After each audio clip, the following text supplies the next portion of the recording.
So today's August 25th. I did not record on the 18th because my life was kind of not in a good place, and it's still not necessarily in a good place, but I feel less I've been pretty broken. Um my healing though has been going very well. So I am going to try to stick to just trans stuff today. Um because I don't really want to talk too much about the rest of my life.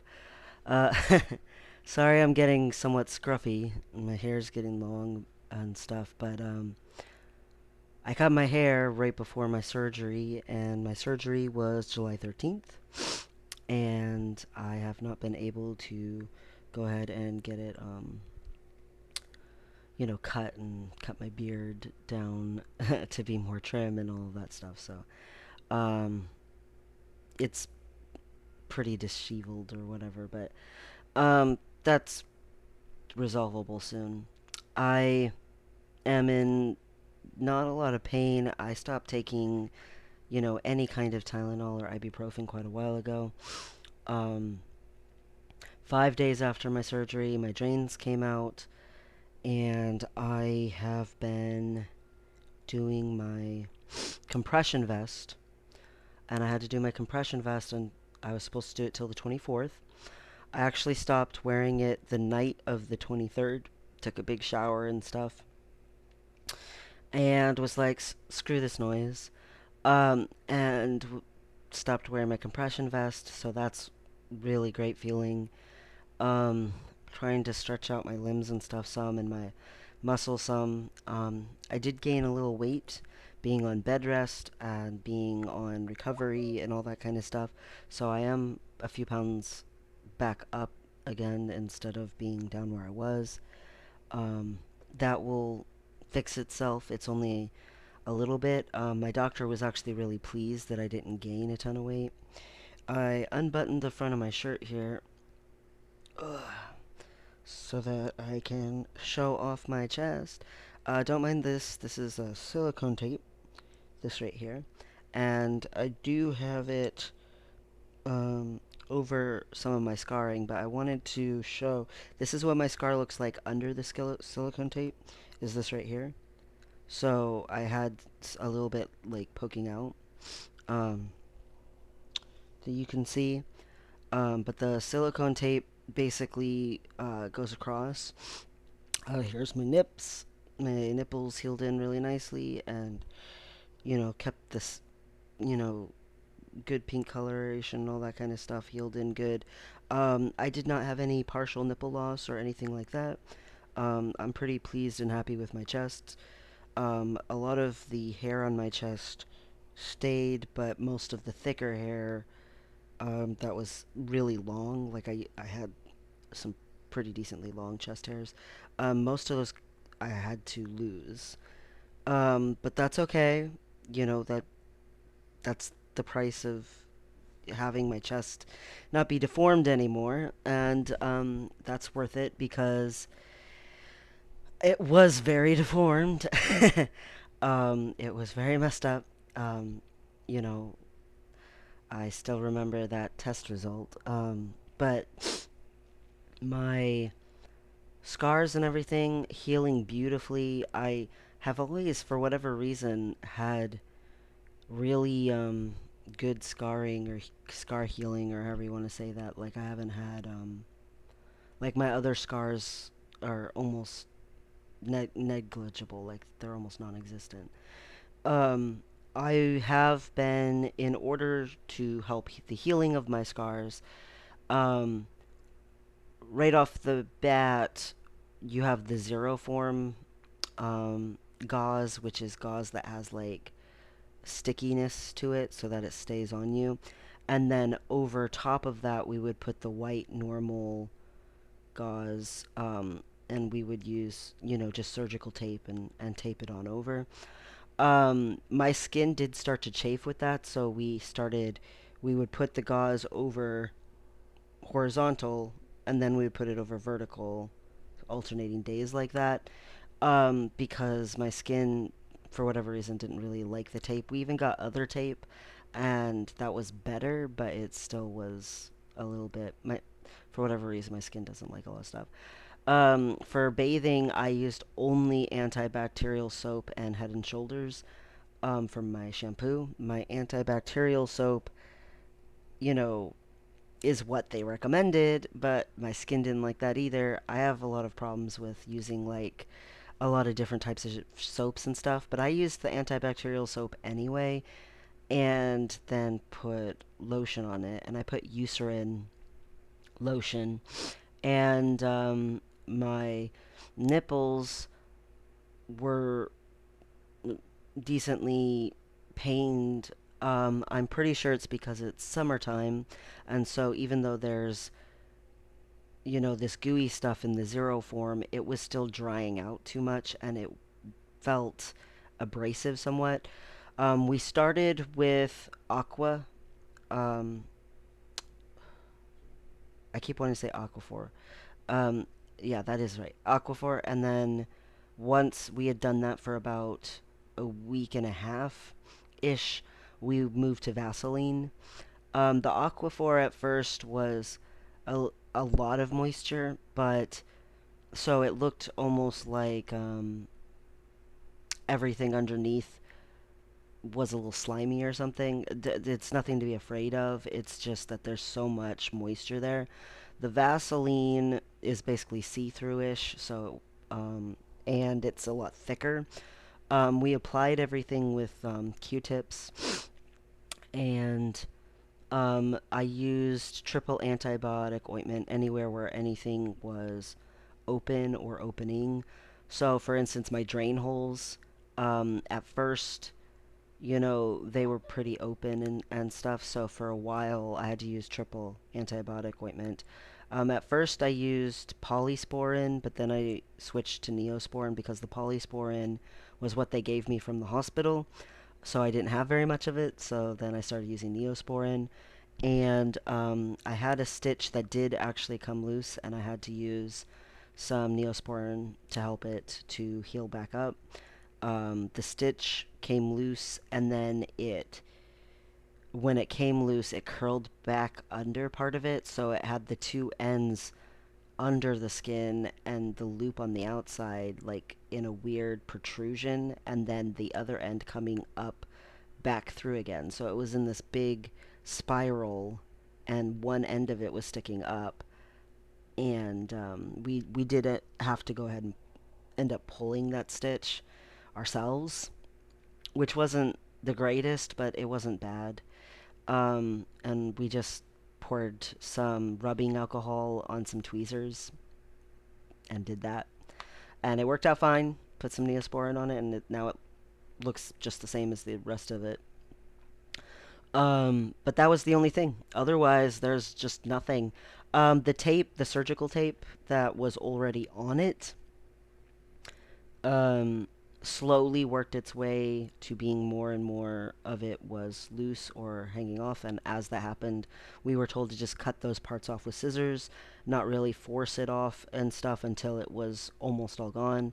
Then you could just go ahead and take off the last little bits, because you don't want to pull off all of the scabbing underneath. And that worked out fine. It took a few weeks for it to completely remove itself. And then once it removed itself, we've started in with the silicone tape. And silicone tape, I am reusing it after I use it because it is expensive. So I use it, and then when I go to take a shower, we just kind of like rinse it off with water, and then leave it to dry for an hour or so, and then put it back on, and then the next day do it again. So I'm using the same pieces of silicone tape 3 times, before throwing them away and getting a new one. I'm poor. I can't afford to go through silicone tape fast. It's expensive, but my scarring looks really good. And between silicone tape and as the surgical tape came off in little pieces, we put the Eucerin lotion on the parts that were exposed. So there are parts of my scarring that are quote unquote more healed than the others because they're the parts that became exposed first and the lotion went on to first.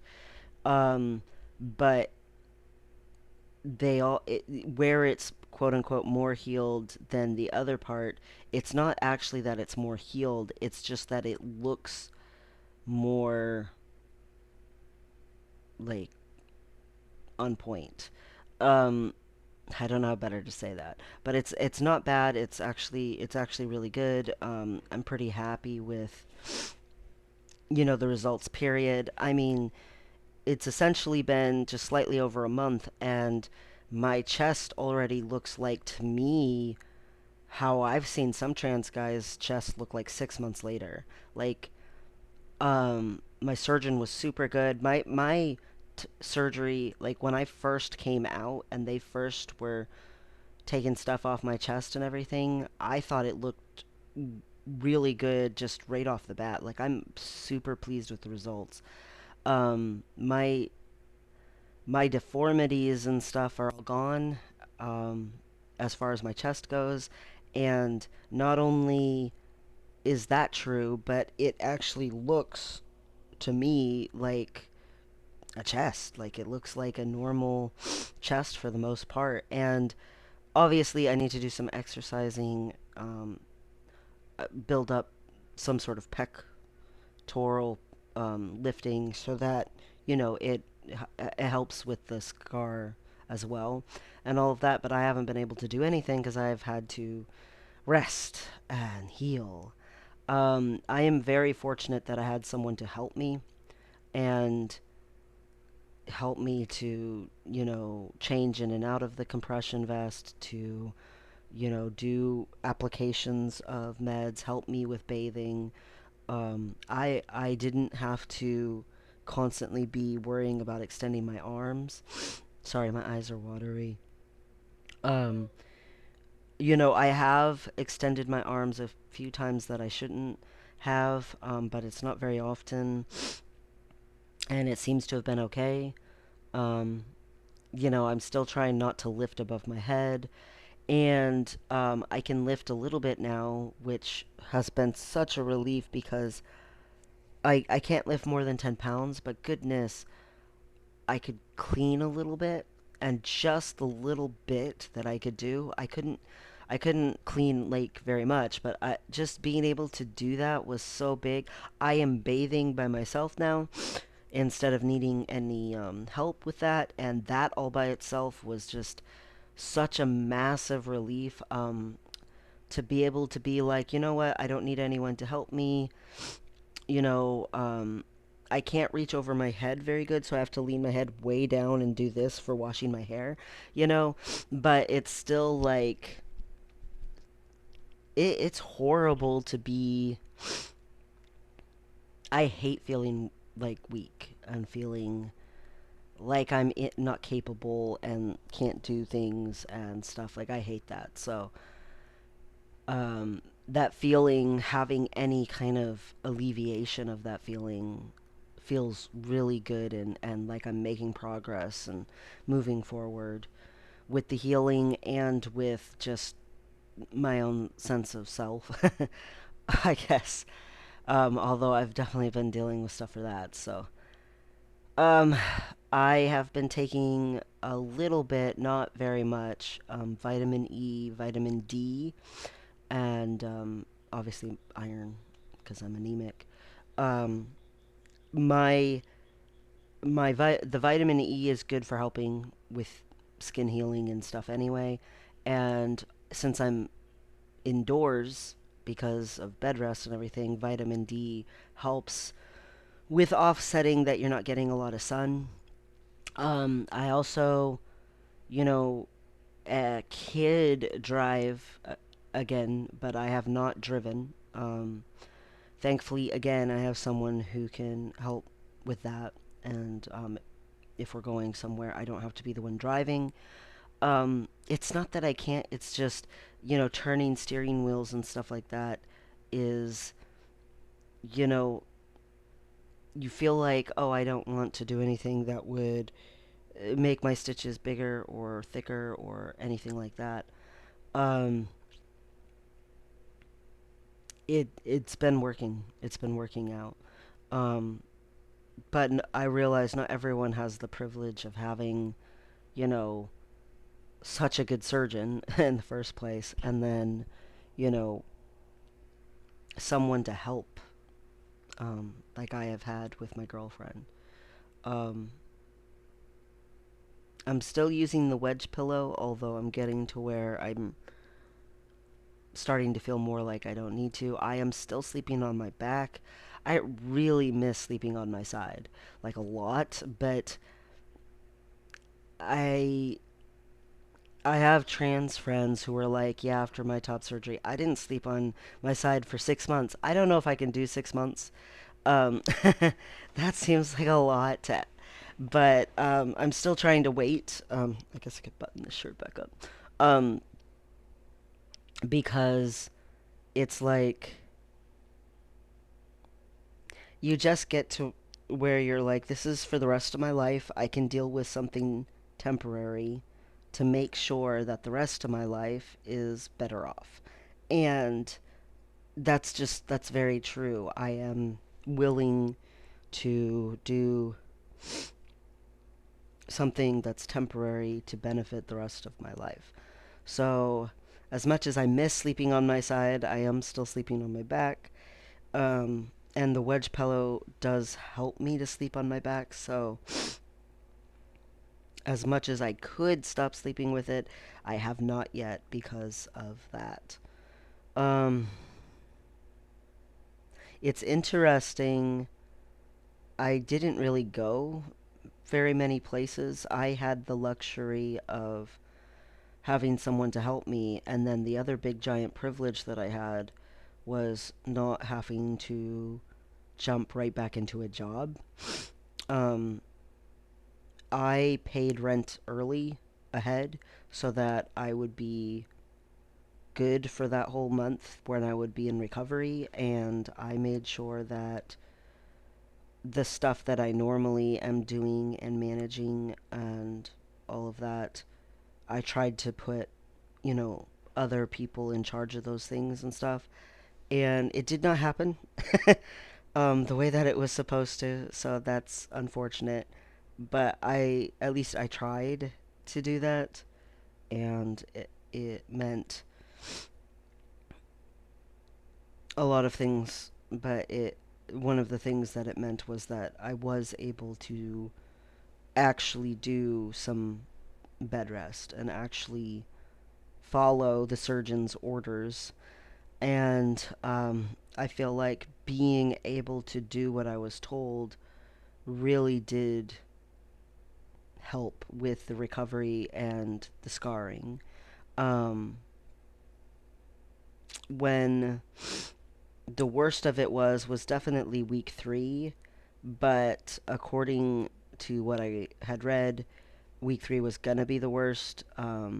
Your nipples, when they put them on, at first they are just sort of there. They're just attached on the top of your skin, and that's that. And your body is amazing because it pushes up to them with blood vessels, and the blood vessels branch upward and push upward until they get to the nipples.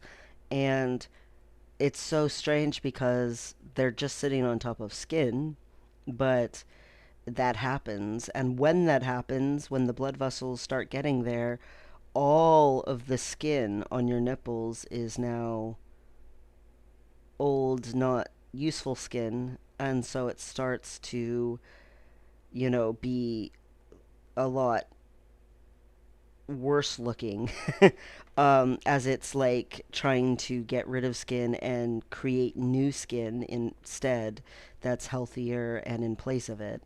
And that new skin ends up looking great eventually. But at first, it's kind of like, why am I bleeding? I didn't bleed this entire time. Why am I like having these scabs and stuff here? Why is, it feels not great. And also, when you first get surgery, there's this like brownish crust kind of a thing going on, and there's this rim from where the stitches are of this brown crust, and that starts coming off and shedding and stuff. And on week 3 is also when like the brown rim from around where the stitching was came off. So it all happened at the same time, and that was interesting. But grossed out my girlfriend. I was pretty okay, but she was pretty uncomfortable. But it worked out. It was fine. It's supposed to happen. No reason to be like, oh no. um, I have been binge watching like TV shows, and anime and stuff, and I have been playing a lot of Guild Wars 2. Guild Wars 2 has the 10-year anniversary going on right now, which is awesome, and it just launched on Steam, and there's been a lot of really cool things going on with the game. And Twitch drops until the 28th, so that's all been cool stuff. Um, I finished Legendary. I got my very first Gen 3 Legendary in Guild Wars 2. A Orine's Claw, which is the dagger, and I was pretty happy about that. And I've been doing a little bit of achievement hunting and um, unlocking like specializations on all my characters because I usually only do a few characters at first, and I was like, screw that, I'm gonna not do that this time because in Heart of Thorns and Path of Fire both I did that. I unlocked only a few specializations, and then later I slowly, gradually unlocked other ones. And not doing that this time. Um, been forced to think a lot about my life and my future and who I am as a person, and deal with a lot of that kind of thing. And I have discovered who my actual friends are and who they aren't, and have had a lot of hard things occur that you don't want to occur when you're trying to recover from a surgery. Um, but I am getting through it. And when devastating things happen in your life, you just got to take things one day at a time. And surgery and recovery from surgery has actually been something I've been very happy about. And that's helped me. Um, Feeling like I'm moving forward with such an important aspect of my life has been very helpful to me. And as much as it is frustrating to be limited and to not be able to exercise like I want to, and to not be able to lift above my head, and, you know, for a while, for quite a while, not be able to bathe by myself, and stuff that I want to do, not be able to do it. Like, there's things that are frustrating about it, or a struggle. But in actuality, I have been so happy about the surgery, the results of the surgery, and recovery of my surgery. And it has actually been helpful to me to have this tangible thing that has been improving in my life to help with other things that are very difficult in my life. And it's a lot, and I don't know what all the future holds, but it gives me like some sense of stability that the future holds more surgeries. Um, and it did already, but it does more now. Because the surgeries are stepping stones to a a lifetime of being able to just exist instead of having to constantly feel this overwhelming sense of what's wrong with me. And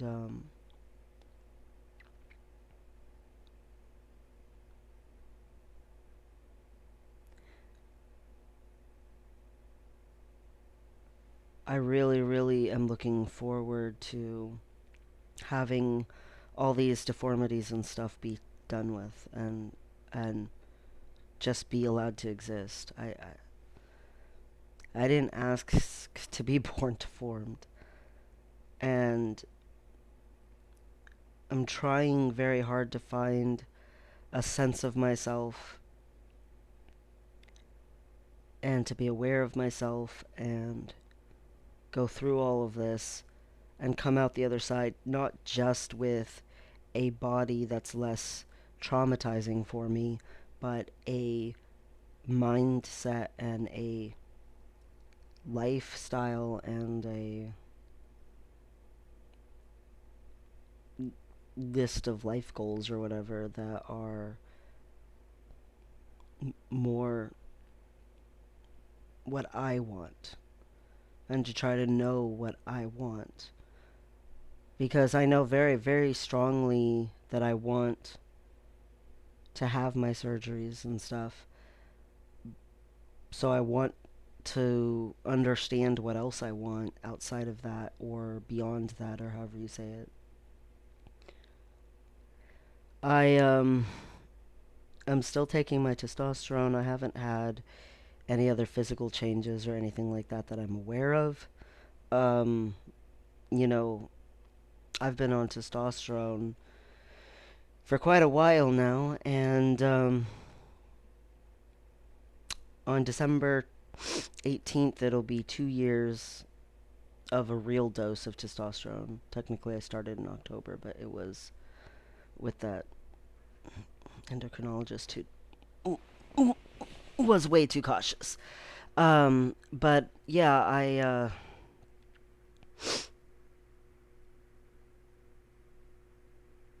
haven't had like any things happen from me continuing to take testosterone that I'm aware of. So that's all fine and dandy. I have an appointment in September with the OBGYN specialist who works with LGBT plus people a lot. And in October is my first bottom surgery consult. And in November, I will be having an appointment with my surgeon for my post op from this, and hopefully a consult for bottom surgery again, and hopefully be starting electrolysis. Possibly even in October, although it might be in November. So, very exciting things in the future coming up for me and my transition. Um, and I have that to look forward to and be happy about. Um, Helps stabilize me when I'm not doing so great. So I appreciate it a lot. I appreciate past me for going through all the turmoil of starting the transition, of being like, being born intersex and then trying to live as a girl and a lesbian. It did not help me at all. I, I wasn't okay. And then I tried to be non gendered for years and years, and that didn't help me. And that didn't work either because I wasn't those things. And I've been, despite some recent events, I have been so significantly better off accepting my masculinity and my being male, despite being born intersex. Like I've just been so much better off, and I remember having to work through so much to get to a point where I could even do that or accept that, and I am so grateful that I did. Like, it has helped me in so many abundant ways that I don't even know how to list them because, you know, it all has a ripple effect into the rest of my life, and it's such a positive ripple effect. For the most part. I mean, obviously, there's some people who were very upset, but they're the same people who have ostracized me because I was different anyway, so whatever. Um, you know, some people are just like that. And I don't need those people in my life anyway. So in that way, you could say even that was a good thing. But, like, it's been so beneficial to me. Before in my life, when things like what has happened would happen, I would go into a very dark place, and it would be very self-threatening. And I'm not feeling that way despite how hard it is. It's very hard. Um, I'm not feeling that way because I also feel a sense of purpose for myself, which is something I did not have before. And I always put all my attachments on external things and on people who were not me, and was like completely obsessed and um, desperate, very desperate. And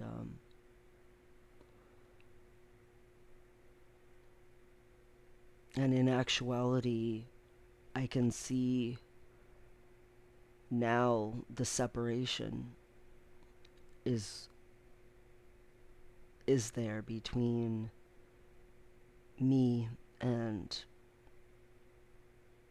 I don't need to bridge that separation with desperation. That it's good. It helps with boundaries, and it helps with having an identity that's not determined by someone else or something else. And